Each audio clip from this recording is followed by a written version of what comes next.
The Pam Goodwin Show is a show that features the biggest names in television, successful entrepreneurs, future new talents, and local heroes. She's a mentor, an author, speaker, angel investor, and serial entrepreneur with 30-plus years of expertise building and scaling multiple seven-figure businesses. Her expertise spans from a diverse portfolio of construction to luxury hospitality. Welcome, Kim Powell. I am thrilled to welcome our next guest on the Pam Goodwin Show, all the way from Charleston, South Carolina, and look forward to finding out how she went from computer science to the luxury spa business. Welcome, Kim Powell, to the Pam Goodwin Show. Hi. Happy to be here. Great to be here. Thanks for having me. I know we have a couple mutual friends, and it was so exciting to see you at our event in Nashville. Thank you so much. You know, I'm a huge fan of Woodhouse Spa, so I can't wait to hear about how you acquired a couple of those. And I was thrilled to be able to win the prize when you're going to be opening up your new one in the Nashville area. But I would love for you to tell our viewers, how did you get started going from your degree in computer science, to where you are today? Just briefly, telling us how you did that. Yes. So that's an interesting story, but the short end of that story is my husband and I actually also own a 32-year-old construction company. We do industrial flooring, and my dad was a general contractor. He had his own construction company. So I've grown up in construction pretty much my whole life. And when I got my degree in computer science, I worked at IBM and LexisNexis briefly before helping my husband with our emerging painting company, which then became an industrial flooring company. And so I quickly just used my technical skills to really help him build that company, and we worked together, and we still have that company. And then I would go to a Woodhouse Day Spa in Dayton, Ohio, when it would first open. And I was blown away because in Dayton, Ohio, we don't have luxury hotels or really any other luxury spa options. So Woodhouse was really revolutionary for Dayton, Ohio, to be able to have that, glass mimosa, get in your robe, have a warm neck wrap, sit by a fireplace. Like, that was mind-blowing at the time. So I quickly became a customer of Woodhouse Day Spa. And at the time when my husband and I thought about relocating to Charleston, South Carolina, I was just praying that there was a Woodhouse Day Spa in Charleston. I was like, please tell me there's a Woodhouse there, because you do become, like you just said, you become family, and they become like your home away from home, which is what's so wonderful about Woodhouse. And so I was really bummed to find out there was nothing in Charleston, no Woodhouse. And then I thought, well, there must be amazing luxury spas there. And there really weren't, outside of a few small hotel spas in Charleston. So I was turning 45 when I moved to Charleston, and our youngest son was going into high school. And so I thought, what am I going to do there? I don't have any friends in Charleston. I don't know anybody. So I took my husband on a little brunch date and over to the Woodhouse Day Spa in Dayton, and said, what do you think if I open one of these? I really had no clue what I was getting myself into. I love that. I know when I go to the Woodhouse Spa here in Plano, Texas. Yes. And exactly. Everybody always asks, what spa is your favorite when you see that on Facebook? And there's something about Woodhouse Spa that is so different. I've been to a variety of them, and I still have to come back to Woodhouse Spa. So what made you take that leap of, so many women have fear of opening a business? What was your process? I was fearful. Trust me. I was very fearful, but I think, I write about this. I'm finishing a book called The Passion and Purpose Project, and I write about this in the book. And I do think there's a tipping point where the fear of staying the same is much greater than the fear of change. And I really do believe that until you get to that tipping point in any point of your life, it's just too hard of a leap. And I got to a point where I just didn't want to stay doing the same thing over and over. And my oldest son was down at College of Charleston. My middle son was just getting ready to start at College of Charleston. And honestly, you have two boys. I was raising three boys. Their teenage years were honestly brutal. And I got to the point where I was like, if these guys are going to act up and get into trouble and not do what I'm telling them to do, I kind of thought, well, then why am I living here where I don't want to live and doing something I don't really want to do? So I kind of did it as a little bit of like, you guys are kind of ticking me off. I'm ready to do something different. And so I'll show you boys that you can actually go do something. I'll teach you maybe a few things along the way. So it was a little bit of that too, where I kind of got fed up with the cycle of wild teenage boys. I can completely relate to that as we talk. A lot of your viewers can too. And boy, moms we have to bond together for sure on that. Absolutely. And it takes a lot, but so many, we discuss so many women. I mean, it's great going from corporate America where you have that security and all the benefits to, oh my gosh, all of a sudden I'm an entrepreneur and you have to start everything from scratch. And women have a hard time finding funding. So what was your process of actually taking that step and signing that paperwork? Yeah, it was incredible. More than I could even tell in the story. If I told you the real story, you probably wouldn't believe it, but it's too long to really go into all the nuances of it because we had a lot of, my son got in a bad accident. My husband got a lot of things happened. We were selling our business in Ohio. That fell through. We were selling a building in Ohio. That fell through. That was the funding for the spa. So all my funding fell through and it was really crazy. I ended up buying the building instead of leasing it, which was also an interesting story. But I really have to give a ton of credit to TD Bank, who I was banking with at the time, because we decided to get an SBA loan. And it wasn't really something I knew anything about. And I had a really young, sharp female banker who was like, I don't know, Rain Man of SBA loans. And she really helped me crunch the numbers, figure out at first, I thought this building's too expensive. I can't afford it. I can't do this. And to your point, it's step one is find someone to find a good consultant or find a good person to help you along the way. Because if she had not really understood every aspect and made it really simple and put it on a spreadsheet for me so I could really, take it in a little bit more easily, I don't know that I would have gotten through all of that. But I ended up doing an SBA loan. It ended up being cheaper to buy the building than it was to lease the building. And it's still been probably the single best financial and real estate investment I've ever made. And it's been it was a great decision and a great investment, but it was certainly tough getting there. But my advice would probably be, talk to bankers and different bankers. It's just people don't network enough. We don't put ourselves out there and we're too vulnerable. We need to just say, I don't know what I'm doing, or do you have any advice on the best way to do this? And I just kind of threw myself at the mercy of everyone because my original plan collapsed in the 11th hour.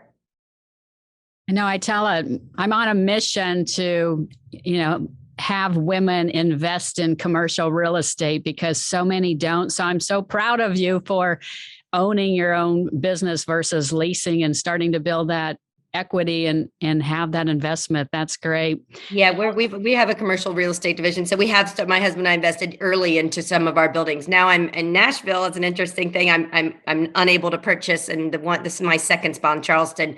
I was unable to purchase, and that's hard for me because I definitely am more of the type that like we should own it, but I've had to learn that that's not always the perfect answer. So how did you go so now you're in Charleston having 2 locations. You went from 1 to 2, and now you're taking the plunge going over all the way to Nashville and Franklin. How did that happen? Yeah, I'm actually going to Nashville and then to Savannah. So I'm going to go from 2 to 4 spas in the next year, which is a little daunting, and in 3 different states. So, but the short answer is Woodhouse was purchased last year by a private equity firm. And our holding company, Radiance Holding, is a fabulous company. They're also the owners of Sola Salon Studios, and they're based in Denver. The COO and CEO of Woodhouse are females about my age. So that's really inspiring and cool. And so they had basically put out a little carrot that if anybody wanted to open another one, that they would assist. And so, but we had a deadline. And so my being like you just said, being that I'm sort of in the real estate business and I'm also always looking to mitigate my overhead a little bit, I thought, well, wonder if I could open up a Woodhouse that maybe already exists. It was during COVID at the time. What is still COVID, I guess, but it was early on in COVID. And so I thought, what about Franklin? Because my friend had owned the Franklin Woodhouse and had decided to close it during COVID and not reopen it. So I reached out to her to get her blessing on that. And she was wonderful. And so I thought, what the heck? I love live music. I love country music. I love Nashville. This is a cool existing spa in an awesome neighborhood. And it would probably cost me less to remodel it and bring it up to brand standards. So that's how I ended up doing it. Yeah, I was thinking you were opening 2 in Tennessee, but you're in Savannah, Georgia. And then is that correct? Yes. So there's another Woodhouse downtown Nashville, and that is owned by another Kim. So ironically enough, Kim Stevens owns the downtown Nashville Woodhouse, which is a fabulous Woodhouse. Franklin was owned by a different woman and she closed it during COVID. So I'm reopening Franklin. And then I'm leasing a cool new piece of property in Savannah, and I will be opening that probably the end of next year. Wow, that's great. And I know you mentioned earlier regarding your book. So does your book talk about some of the processes that you've, incorporated to get where you are today to be able to open 4 of them? Yes, it actually does. One of the reasons I decided to write the book, it's called The Passion and Purpose Project. And I take the readers through a funnel. It's called Your Future Funnel, which I created to really take you top down into like what I don't want to do, where I don't want to live, what I do want to do, what I'm good at. And so really kind of takes the reader through a process, because a lot of people would ask me this question. I'd be on a lot of podcasts or interviews and they'd ask me exactly what you're asking me. And I do think it is a process. And my computer science degree really has helped me take advantage. I'm a very process oriented person. So I like to break things down into processes, and I certainly run the spas in that way. I have a great executive team. And as I opened the second one, I sort of moved out of the spa and started to work remotely, and then just add different layers of management to help me with the different tasks. But, one spa has the similar, business issues as 4 spas, other than actually running the day to day. There's the same sort of marketing, HR, and retail and stuff. So that's what I'm kind of really focused on right now. So if someone wanted to open a luxury spa and they call you the master of mood care, I like that name. What advice would you have? I mean, what's, perks of doing it and some of the pains of it? Yeah. So the perks of doing it are you get to do just like I Met You. That is one of my favorite reasons that I'm in this business. Is at 45, I moved into this industry because I have a passion for community, for people, for luxury, but mostly I really want to give back to my community. And so I think if you want to be involved in your community and you like the luxury lifestyle and self-care and wellness, it's a great industry. Woodhouse, of course, has, you can own a Woodhouse at ownawoodhouse.com. So certainly there are franchises out there, and that's one option for sure, which is the route I went. And I think I'm very glad I did, because I really didn't know anything about the industry, and I like their message and I like what Woodhouse stands for. But I'd say some of the perks are you work with great people, you really get involved in a community, and your staff. I love we just work with a great group of people. They have big hearts, and it's a really positive type of industry. I know with thousands of franchises out there, and I work with quite a few of them too in my business. Do you recommend that if, say, someone's watching our interview now and going, I am sick of this corporate world, which I was too, and started my own business 15 years ago. And I always say, if you're not waking up to Monday morning loving it, you're completely in the wrong field. But would you recommend, going the franchise if someone was looking to start a new business? Yeah, I really do think there are several, types of entrepreneurship you can get into, and there's lots of them, as you know, but franchise ownership is certainly one of them. And when you're with a good franchise, I think it makes a lot of sense. I don't think it's for everyone, and I think you should definitely do your due diligence on what type of franchise you're getting into, and make sure that you talk to other franchisees. If I'm being perfectly honest with your listeners and viewers, they're just like anything in life, like hotels go from 1 star to 5 star, franchises can sort of be the same way. You've really got to make sure you're getting involved with a quality franchise so that you can get the support that you need, and you know what you're getting into. But absolutely, I think franchising is a very, very cool and valid and profitable way to go. Absolutely. I think, I deal with a lot of small business owners, and I recently helped one of my clients get an SBA loan, for like $3.2 million to build her dream senior living. So it was great to go to her grand opening this year. And I think women are afraid, but like you said, there are so many community banks, big, I like the community local banks to go talk and see. There's so much money available out there, especially the SBA. They call me all the time, and they're lowering, maybe 10% down. Some of them are even offering no percent down. And incredible. I always advise women to just go pick up the phone and go talk to a local bank and start that business, get out of the fear and go have some fun and go do what you really passionately love to do, and especially helping people. No, I agree with you. I couldn't agree with you more. I do think I talk to a lot of women like, I don't know anything about business. And so I really didn't know anything about business either, but I think you're correct in that, women are so smart, so capable. They're the most amazing multitaskers. They can take on, people come up to me all the time and say, I don't know how you have so much energy to be all these places. And again, I go back to my 3 boys. I'm like, nothing is as hard as raising 3 boys. There's nothing that's harder than that 6 a.m. to, 1 a.m.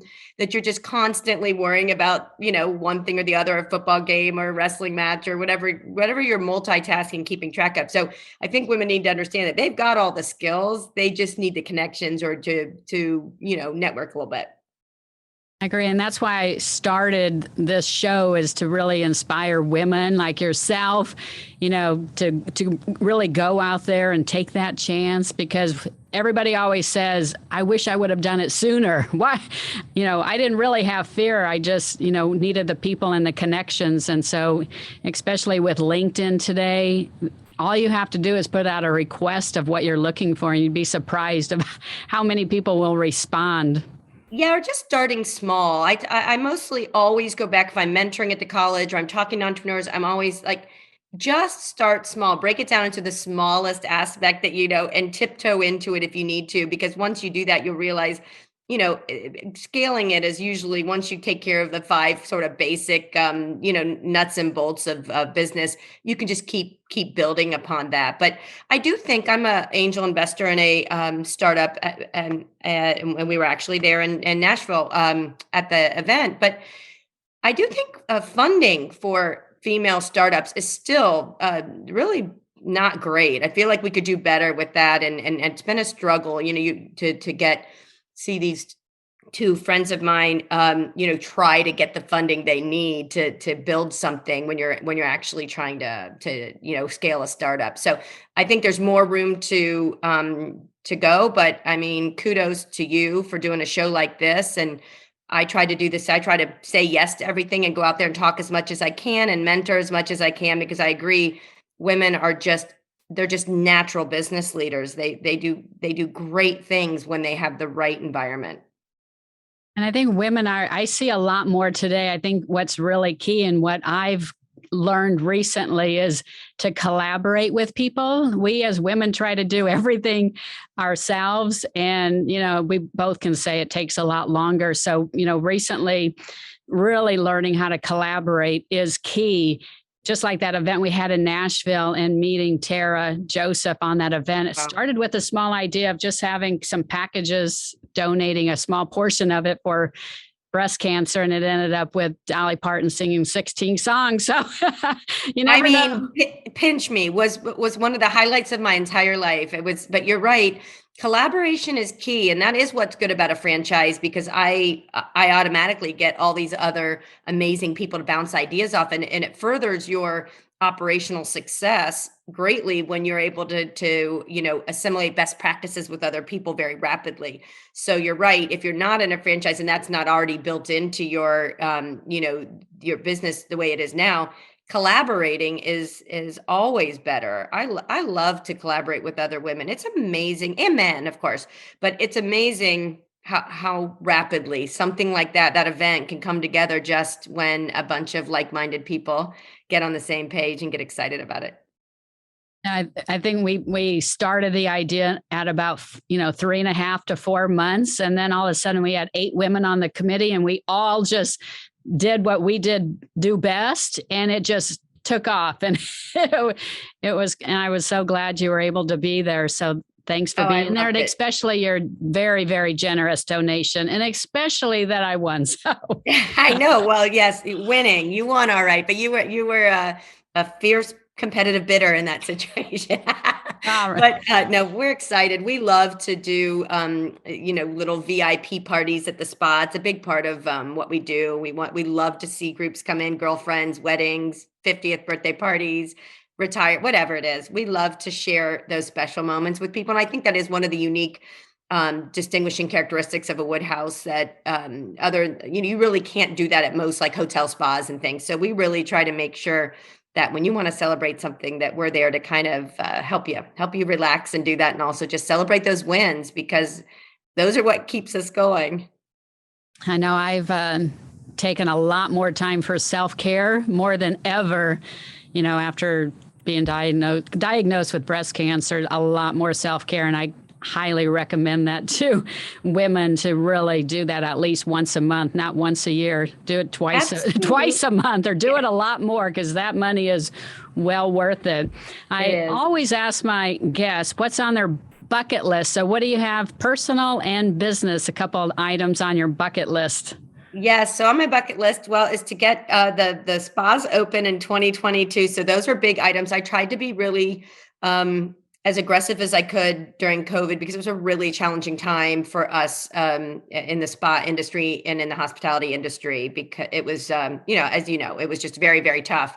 So to try to keep my mind off of that, I tried to shift gears and take advantage of the opportunities that were out there. So 2022, I'm super excited to open those spas. Personally, I'm going to finish this book. The book is actually finished. I just am reviewing it right now, but it's taken me like 2 years. And so I have a couple of books I'd like to write. So that's sort of putting it out there. That takes a lot of courage for me to say to you today. So I'm going to take my own advice and put it out there. But I would love to. I have a few other book ideas that I'd like to kind of get across the finish line. I know it's addictive. Once you write one book, I'm on my 3rd book, and I did an audio program, but I think the fear of you can keep reading and reading and making edits. And then once you realize it's a fear that somebody's going to find a grammar error or a misspelled word, or that one person will come back to you. And it's always the one person that has never written a book that will find the grammar error. But once I got over that, I'm like, you just have to hit send and release it to the world, just knowing there may be a few edits that somebody will pick up. Well, I appreciate that. That's what I needed to hear today. So that is on my list to get that checked off the list, and so I can move on to maybe some other opportunities. Well, that's wonderful. Well, thank you, Kim, so much for being here. We are thrilled with all of the expertise advice you've given us, and for all, the people listening out there or watching. But how can they reach you, and how can they come see you at your wonderful Woodhouse spas? Oh, awesome. Well, you can reach me. I'm on Instagram, Facebook, LinkedIn. So Kimmy K. Powell. And of course, we have spas in Mount Pleasant and downtown Charleston, South Carolina. So you can Google Woodhouse Day Spa Charleston and you'll find us. And if you're in Nashville, you can visit the one that's currently open, or come see me when we open in Franklin in March. And if you're in Savannah, come see me at the end of next year. And then, of course, if you're anywhere else in the world, just Google Woodhouse Day Spa USA, and there's locations, almost 90 locations now. So go visit your neighborhood Woodhouse. I highly recommend it. As you know, it's my favorite spa, and I'm not just saying that. It's the one I've been going to for 25 years or however they've been open here in Plano. So thank you so much, and look forward to seeing you soon at the spa. Absolutely. Take care. Thanks again for having me. Thanks, Kim.